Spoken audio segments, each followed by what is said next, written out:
and I know the faces on the street. One day, I'm driving down Martin Luther King Street or Boulevard, but 31st. And for the first time, I saw this, what appears to be a madman, or not even a madman, but a man walking really fast down the street. He walking like this. His face was burnt black, looked like he just came out of a fire. He had on a long black coat. Now I'm in Florida. You know, this is Florida we live in, and it's hot time. It was in the summertime too of Florida, so it's not like in February where it's kind of a little chilly. So I'm in Florida. This is where I live, and I see this man with this long black coat on, long sleeve, hood over his head with a hoodie that comes, a black hoodie, and his face, when I'm driving past and I saw his clothes look like he had just came out of a fire, like he was in a house that was that got burnt up. And normally in Michigan, where I grew up, in Detroit area, you hear houses being caught on fire a lot. But since I've been here 12, 14 years or so in Florida, I don't really hear of any houses catching on fire, you know? So it's less likely that his house burnt up. He had on a backpack. I remember specifically. So just imagine this tall man, face all burnt black, like you couldn't see his face because his face looked like he was burning. And he had on a hoodie, long black coat. The coat looked all tore up at the end, like he just walked for centuries through the desert. And he had on a backpack, and he was just walking.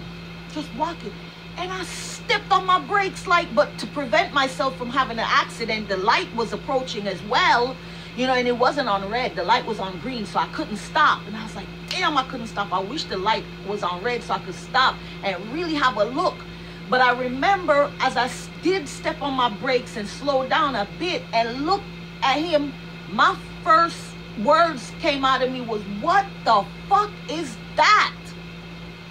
What is that? Like, is that a human being? And I saw him for the first time. That was his first day out there. That was his first day. So I can say I saw him when he arrived, and I saw him when he departed about 3 years later. Okay, so let me calm down and tell this story well. And I don't know what's the reason, what's the point. Why did it happen to me? Why was I a witness of this? I kind of understand a little bit why I may be a witness of this. It's a learning process. It is to bring me to some kind of level.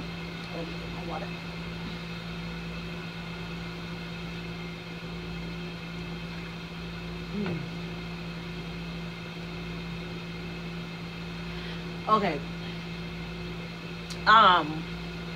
So where was I now? So yes, this man walking down this street on 31st there. I saw him, and then I went my way, and I went to take care of my business, and it just went like, okay, I saw that. Did I just see that? So maybe a couple of days pass, and I'm not remembering about this man, you know. And then I'm driving again, and I saw him again, and I'm like, oh my God, there he go. And as the weeks pass, I would see him here and I would see him there. Now, the first place that I saw him on 31st is a little bit far from where I live, but it is around the neighborhood, you know. And then he just kept on getting closer and closer. The more I see him, he's getting closer and closer to where I live. Till y'all hear this story. He getting closer and closer to where I live, till finally, about a year later, he was living at the bus stop right by my house. So I would be driving past, and he would be sitting at the bus stop with a toothbrush, a gallon of bottled water, and he's brushing his teeth and he's washing his face, and I would be driving by going to work or coming from work, and I would just be looking at him, and I'm flabbergasted and taken aback, you know, just looking at him and observing him. Well, his face got better over time. His clothes changed. He didn't have on that long black coat anymore, but he always had a hoodie, like a sweatshirt, you know, a black sweatshirt with a hoodie, and he would have the hoodie on his head. Okay, people. So he living at the bus stop. I saw him one day. He was eating some food, like, and I can tell. Well, I stopped at the light and I'm looking, and I could tell like he eating Jamaican food. So I'm like, damn, I wonder if he's Jamaican. Then it got to a point, now he's standing in the middle of the road. Now he like begging for money. So I was married at that time, and this so-called bullshit husband of mine, just married by paper, but it wasn't even a real marriage because the nigga was a shit. I hate to even mention him. But we will be driving past this man in the street begging for money, and we would always give him, you know, my ex-husband and we would give him. And one day I decided I want to talk to this guy. So I call him, like, come here, and he came up to the truck, and he came with this big smile, beautiful teeth, white, all just beautiful smile, beautiful teeth. And when he came up, I would never forget his eyes. Sometimes I want to say his eyes was like fire, but it wasn't. But his black part, well, dark brown part of the eye, I forgot what we call that, the pupil. His pupil was like a chestnut brown. It was like a dark burgundy brown. I don't know what color to explain, but his eyes were beautiful, and the white part was white and healthy. His teeth, I mean, and then when he spoke, I said, hi, how you doing? And he said, I'm fine. And he's just like smiling. And I'm like, oh my God, you got the most beautiful smile. Your teeth is, and he's like, thank you. And then we spoke for maybe 2 minutes. His words that he used was so eloquently put together and so intelligent. And even now speaking about him, I'm feeling this weird feeling. He was just beautiful. He was beautiful. Yeah, he was just beautiful. And I said to him, you speak so well, like a college professor, not even the student, but a professor. I said, you speak so well. Are you sure you homeless? And I don't remember if he answered. But then I'm like, and your teeth, like they're so well taken care of. You're not homeless. You're not really homeless. And he started to tell me why he was homeless. And I'm listening to him, but I can't hear a word he's saying, to tell you the truth, because I was so taken by his beautiful presence or spirit or whatever, that he's telling me that yes, he's homeless and what happened to make him homeless, but I know I couldn't hear him. And the light turned green. I was in the truck with my husband at the time and my little baby, and the light turned green, and I was like, okay, well, bye, take care, and I went my way. He continued to be homeless for another 2 years or so in the neighborhood, and every time I see him, he's the only one I would give money. Well, there was a few others too, here and there, I would give money to if I have it. There's some of them, people on the streets that beg for money, and I won't tear myself up trying to give. I'm not rich, I'm poor and poverty stricken myself. I rebuke that in the name of Jesus. Let that go, no more. But let me just state it this way. I was, you know, poor and poverty stricken as well, so it's not like I had money to just give away like that. Most of the times I refrain from giving, you know, like that to people. But him, it's not a second thought. Whenever I see him, it was like, you know, let me give him some quarters, whatever I have. Maybe I was trying to get to know him, I don't know. So I want to tell the whole story, yo. I want to tell the whole story in one take. I mentioned that I saw him sitting at the bus stop eating some food, right? From, you can tell the foam container, and I'm looking over, I'm like, he eating some Jamaican food. So that bus stop that he lived at for about a year, it grew some stuff. I'm gonna come back to the bus stop and what happened with that, okay? But let me just keep on telling that how I watched him live homeless on the street for a good 3 years. And then one day, my husband and I again was driving, coming from somewhere, and I saw this man walking on the side. He had his head down, you know, we're at the red light, you know, and I'm watching him like he had his head down, and I felt a spirit of despair, you know, coming from him, and I blew the horn to tell him to come. And when he looked up, I was like, come, so that, you know, I can give him this little change I had. And all I could come up with was 2 quarters. And he ran across the street, and in the quickness, the light was turning green, so the cars was coming. But he put his hand, and my ex-husband put the 50 cents in his hand, and he grabbed it real quick and just run. And he looked across over there. Somebody was calling him. Now, there was nobody there, but I can just tell the way he grabbed the 50 cents and he looked over there like somebody, and I saw what was not there. What was not there, what I saw was like a black SUV, and someone or some people was inside of there, and they honked for him and did like that. And what I'm trying to say is I saw what was not there. That SUV wasn't there, you know. I just saw it. If you can understand, I know plenty of people can understand that. But what was really taking place in the physical in front of my eyes and everybody else's eyes is that you can see this man appear to be homeless. He came up to the truck. My ex-husband put the 50 cents in his hand, and he grabbed it without smiling or saying thank you, like he normally is. Not that we don't need a thank you. I don't need a thank you, and I don't really need a smile. It's nice to see his smile though, because it's beautiful. But I'm just saying, he was in a rush. He was in a hurry.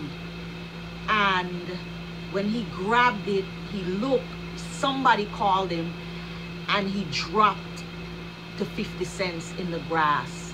He dropped it, and he didn't even care. Now, if he's homeless, you're gonna drop the money and don't care to come back and pick it up. He dropped it. He never even cared to come back and pick it up. He kept going. And I said, oh my God, he didn't even come back. He dropped it, because I'm looking at him in my rear view now as I'm going through the light. I'm looking, and I'm like, he didn't even pick it up. He just kept on going across the parking lot, across the rallies, run across the parking lot. He was running for his life, it seems. And my darling friends here on this plane channel, let me tell you guys, as I kept driving, I said, I will not see him again. I said, he's finished. How do I know these things? How do I know? I said, he is finished. That's his last day. That was his last moment. I won't see him again. And I haven't. And it's been, since that happened, it's been 3 years now. Since I gave him the 50 cents and he dropped it and run across the parking lot to an invisible black SUV that was calling at him. I haven't seen him again. I haven't seen him again. So, back to the bus stop where he lived for about a year, right close to me. I would be driving past every day and I would see a callaloo plant. Jamaicans will know what this callaloo plant is. It's a bush, it's a green vegetable that we eat, and it grows wild. We don't really like to eat the wild ones, but the wild callaloo can eat with no problem. So right by the bus stop where he lived, right by the bench that he sat and slept on, that bench, there was a fire hydrant as well. And the fire hydrant's here, the bench is here. Right between the fire hydrant and the bench, right in the crease there, a callaloo plant is growing. A little baby callaloo plant. And I love me some callaloo. I love me some callaloo and saltfish. Yes. So I'm watching this callaloo plant growing. Now I try to grow callaloo in my house, and it didn't work out so well. I got a few where I was able to cut and eat, but okra, planting okra, my okra, they come, they get to about yay high and then they die. I don't get it. My the sweet potatoes I plant, and then like I don't know when to go and dig them up. So anyhow, the callaloo plant is growing right in between the crease between the fire hydrant and the bench at the bus stop. And I watched it for a few months till it got big. And I said, those men that cut the lawn, that cut the grass with the weedy and all that, they gonna weed it. That never happened. Every day I pass by, I see the callaloo plant is still there. I see the men, they come and they cut the grass. Ah, jeez. They come and they cut the grass and the callaloo plant is still there. As I'm telling the story, I'm also getting chills and revelation about this, because I love callaloo, and I don't care. It was growing right there on the side of the street between a fire hydrant and a bus stop where a homeless man lived for about a year, a mystery homeless man. I saw the day he arrived, and I saw the day he departed 3 years later. Well, the truth is, while the callaloo was growing, the callaloo plant was growing, I never thought about him really, you know. And I said, it was big and fat and fluffy. And I was like, I'm gonna eat it. I'm gonna get out my car one day and I'm gonna cut it, take it home, clean it, wash it, cook it, and eat it.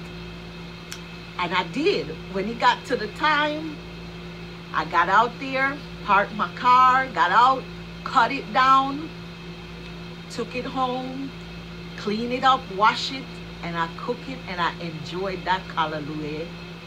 And it was like times after, I don't know, maybe months later, I'm like hitting my head like, what the? That man used to live right there, and I saw him eating food right there, and I'm like, oh my God, I hope he didn't take a shit right there. Well, whatever, even if he did, nature is what nature is. But the point is that it didn't even dawn on me until after I cut the callaloo and ate it and said, wow, that man lived right there, and maybe I'm probably the only person in this neighborhood noticed the day he showed up with his burnt face like he came out of a fire, very weird, with this long black coat on, walking the streets. And I watched him for 3 years in the streets, and I spoke to him at least once. I was able to call him and say, come here. And as I'm sitting here talking now, I think I'm just grateful. I want to say thank you to the powers that be, to Father God and Mother Earth. Just thank you to you and to me. Just thanks, and just thankful that I was able to be graced with his beauty. That's all I can put it right now, is that word, with his kind of beauty. I never felt anything bad from that man. I never felt any kind of bad vibes or anything. You know, it's just a mystery. And that is a mystery that I got to witness and probably take part of. And I'm not exactly sure. I don't know all the reasons why that was brought to my it was brought to my eyesight. It was brought into my existence. It was brought into my tellings. That this particular story of this man, he wasn't a madman. I spoke to him. He was not mad. You know, we would consider someone that sleep on the streets homeless. You know, so I could just say he was a homeless man. You know, but the part that gets me every time I remember this story is how, why is it that I saw him the day he arrived? I saw him and I said, what the fuck is that? And the day he departed, when that invisible black SUV, this is what I call it because this is what I see in my head, in my mind. It was a black SUV sitting there in the parking lot, and they signal for him and they call him. And I'm saying that because the truth is there was no SUV in that Rally's parking lot. There's a Rally's right there on the side. There's a light, and then there's the Rally's over there, and the bus stop over to this side where he used to live at the bus stop. And at the Rally's that he run across the lawn to the parking lot, there was no cars in the parking lot. But I see a black SUV signal him. He ran like all hell. He dropped the 50 cents that I gave him. He didn't even turn around to pick up that 50 cents. And then poof, he was gone like in thin air. Like he was no more. And I never see him again. This is 3 years later. This is 2017. The last I saw him was 2014. That was 2014. Yeah. And so that brings my telling of the mystery madman, but I'm not gonna call it that because he was a mad mystery homeless man, to an end. Thanks for listening. Thanks for allowing me to share with you, and I hope I didn't give you a headache, and I hope I didn't ramble too hard. Ciao. Reach out and touch somebody. Peace out.